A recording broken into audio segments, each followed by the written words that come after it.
देश भर में एक बार फिर कोरोना वायरस ने कोहराम मचा दिया है। कोविड-19 के नए वेरिएंट JN.1 की तेजी से बढ़ रहे मामले चिंता का विषय बन गए हैं। अभी देश में कोरोना के मामले 1000 के पार पहुंच गए हैं, जिसमें केरल में सबसे अधिक मामले पाए गए। दिल्ली में मामले थोड़े कम तो हुए, लेकिन नोएडा, गाजियाबाद और हरियाणा में ये काफी तेजी से बढ़े। अब देखिए कहां-कहां ये एक्टिव है केस।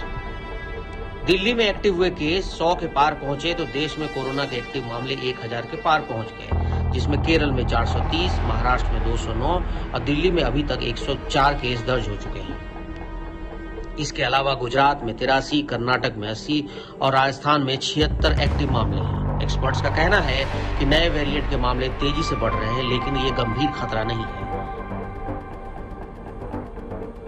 मैं फिर से अपील करूंगा, किसी तरह से भी लोगों को भय की जरूरत नहीं है, पैनिक की जरूरत नहीं है। सरकार बहुत अच्छे तरीके से हर चीज से निपटने के लिए तैयार है। जेलों के लिए आपने दिशा निर्देश जारी किए हैं, क्योंकि वहाँ पे देखिए ऐसा है, जेल प्रशासन ने भी, आज भी मेरी डीजी जेल से बात हुई है, बहुत अच्छे तरीके से हर तरीके से हम अलर्ट हैं। फरीदाबाद में कोरोना संक्रमण का एक और मामला सामने आया, जिसमें जिले में संक्रमितों की कुल संख्या अब 4 हो गई है।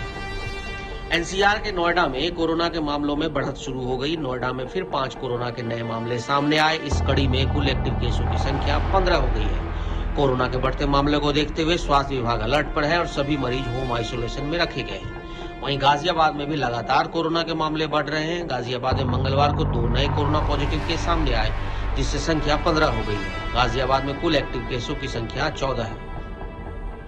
सवाल ये है कि कोरोना इतनी तेजी से क्यों बढ़ रहा है। दरअसल वायरस खुद को जीवित रखने के लिए खुद को बदलता रहता है। हमारा शरीर इस बदलाव को समझने में वक्त लगाता है। इसके अलावा हम सभी को वैक्सीन में लगे भी 1 साल से ज्यादा का वक्त हो गया है, जिसके कारण ऐसा माना जा रहा है कि कुछ लोगों की इम्यूनिटी कमजोर हो सकती है। इस वजह से ये वायरस काफी लोगों पर हावी हो रहा है, तेजी से फैल रहा है।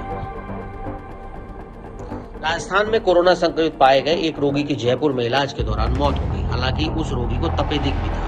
राजस्थान में साल 2025 में कोरोना संक्रमित मरीजों की मौत का ये पहला मामला है।